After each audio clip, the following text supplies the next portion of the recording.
ボーナス40ヶ月しかも半分は非課税の会社は実在した半導体製造装置のディスコという会社です。まずはこの数字をご覧ください。1、圧倒的な数字。給与報酬平均年間給与1894万円。2024年3月期国内トップクラス。最高年収4000万円5000万円超。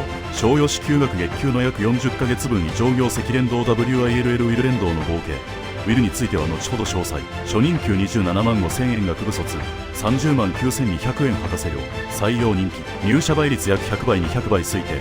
働きがいのある会社ランキング常連のため応募が殺到。採用人数年間約100名200名程度。新卒中途含む。働きがいのある会社ランキング16年連続ベスト合計。大規模部門。離職率勤続全社離職率約 2.1%。 2023年度実績日本平均は約 15%。 新卒3年以内離職率 5.9%。 2023年時点平均勤続年数 11.9 年。平均年齢 38.7 歳。企業としての強さ世界シェア。ライシング総切断装置世界シェア約 70%、80%。グラインダ検索装置世界シェア約7%。ポリッシュや研磨装置世界シェア約 50%。 切る削る磨くの3分野で圧倒的世界一。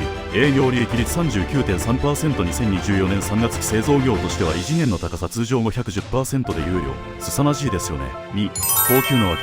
ディスコの給与がなぜこれほどまでに高いのか。その理由は会社の儲け高収益構造と独自の分配ルール。ウィルディスコの両輪が完璧に噛み合っているからです。会社が異常なほど儲かっている。まず分配する元のパイが巨大です。世界シェアの独占。半導体を切る削る磨く装置で世界シェア約 7080% を誇ります。競合がいないため価格競争に巻き込まれず高い利益率を維持できます。驚異の営業利益率約 40% 前後。日本の一般的な製造業が 5%、10% で有料とされる中、その数倍の効率で利益を出しています。1人当たりの売上高約5600万円。社員一人一人が生み出す価値が極めて高いため高給を支払っても会社には十分な利益が残ります。業績連動の枠を超えた還元。ディスコの賞与は会社の利益と個人のウィルに強力に連動しています。賞与の支給月数年間で40ヶ月分を超えることも固定給は一般的ですが、賞与が桁外れです。過去10年の平均でも年間約15ヶ月分、直近の好業績下では年間 17.5 ヶ月分以上が支給された実績があります。ウィル賞与のブースト。賞与全体の約34割が個人のウィル収支に連動します。効率よく仕事を落札し経費を抑えてウィルを貯めた社員にはこの連動分だけで数百万円1000万円単位が加算されます。コミット手当とディスカによる上乗せ。月給や実質的な手取りを底上げする独自の仕組みも存在します。コミット手当月額10万円。自身の価値創出や周囲との信頼関係を維持することを約束。コミットした社員に対し月給に10万円が上乗せされます。これだけで年収が120万円アップします。ディスカによる実質手取りの最大化。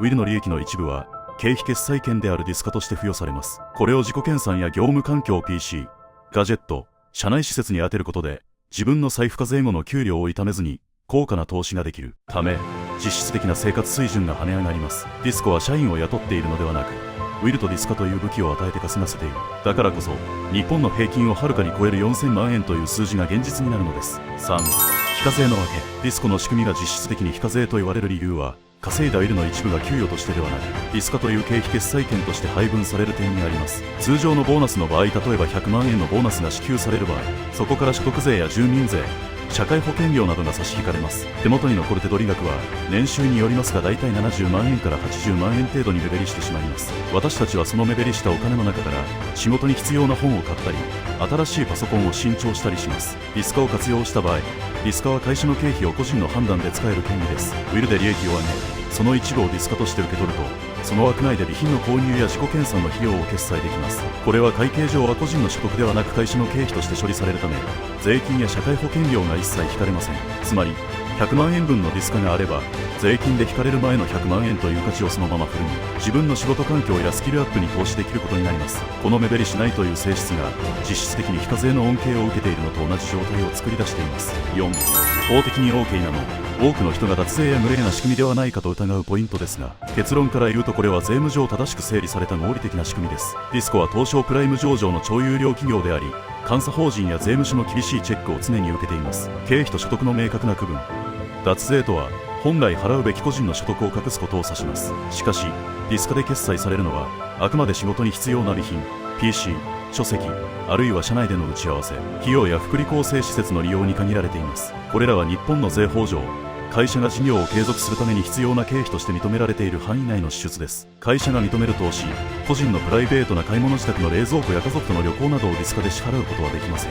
あくまで会社というプラットフォームの中でより利益を出すための投資として使われています。社員が自分の判断で会社の予算を使い、その結果としてさらに高い利益を上げているため、税務当局からも正当な企業活動における経費として扱われます。給与所得とのバランスリスクで賄えない生活費や自由な娯楽のための資金はベッドウィルから換算された多額の賞与として日本円で支払われています。この現金部分については最高税率に近い所得税や社会保険料がしっかりと徴収されています。つまり会社に必要な投資は非課税の経費で行い、個人の贅沢は課税後の高い給料で行うという公私混同のない極めてクリーンな使い分けがなされています。5、真似できない理由。なぜこれほど優れた仕組みを他社が真似できないのか。そこには導入を阻む非常に高いハードルがいくつか存在します。ディスコが特殊な理由とその障壁、圧倒的な利益率という前提条件。ウィルやディスカを運用するには社員に還元するための莫大な利益の余剰が必要です。ディスコのように営業利益率が 40% 近くある会社だからこそ、多少の非効率や運用のコストを飲み込んででも社員に自由な裁量を与えることができます。薄利多売のビジネスモデルでは一人一人に経費決裁権を持たせる余裕がありません。管理職の権限放棄が必要。普通の会社では上司が部下の仕事を管理し、経費を承認することで権威を保っています。しかしこの制度を導入するには上司が命令する権利や経費を承認する権利を捨て、市場原理オークションに委ねなければなりません。多くの日本企業にとってこの組織構造の破壊は心理的にも体制的にも極めて困難です。システム構築と運用の膨大なコスト、全社員が毎日分単位でウィルの収支を記録し、それを賞与や経費枠にリアルタイムで連動させるシステムは一朝一夕には作れません。ディスコは何十年もかけてこの独自の会計ソフトを自社で開発改善し続けてきました。この運用にかかる事務的なコストやシステムの維持費は並大抵の企業では採算がありません。6、失敗例。ディスコの真似をしようとして失敗するパターン。中途半端な導入による混乱。多くの企業が失敗する最低の原因は既存の評価制度を残したまま一部にだけ社内通貨のような仕組みを取り入れてしまうことです。上司の査定と市場原理の評価が矛盾すると、社員は何を信じて動けばいいかわからなくなり、組織はバラバラになります。ディスコのように全ての業務をオークションにかけるという徹底ができないと、ただの面倒なポイント制度になりそうなります。フリーライダーただ乗りの発生性善説に頼りすぎて経費決裁権リスクのようなものを与えると、会社の利益に直結しない私的な支出を繰り返す社員が現れ、資金が底をつきます。ディスコの場合は使った経費がそのまま自分のいる残高賞与に跳ね返るという厳格な自立の仕組みがあるからこそ成立していますが、この監視と自己責任のバランスを設計するのは非常に困難です。海外の事例と共通点。米ザッポスのホラクラ CKA。かつてアマゾン傘下の靴通販大手ザッポスは上司をなくして社員が自律的に動くホラクラ水という制度を導入しました。これもディスコの命令をしない考え方に近いですが、権限の所在が曖昧になりすぎて一部の優秀な社員が離職するという事態も招きました。自由すぎる仕組みはディスコのように数字通貨という共通言語で縛らないと維持が難しいことが分かります。ベーヘンリ・スチュワート。イギリスの研修会社ですが、ここでは社員が自分の給料を自分で決める、あるいは同僚同士で給料を決め合う仕組みがあります。透明性を極限まで高めることで納得感と高収益を両立させる点はディスコと共通しています。できなくはないがハードルはとても高いということです。いかがでしたか。この情報が役に立ったと思ったらぜひいいねとチャンネル登録をお願いいたします。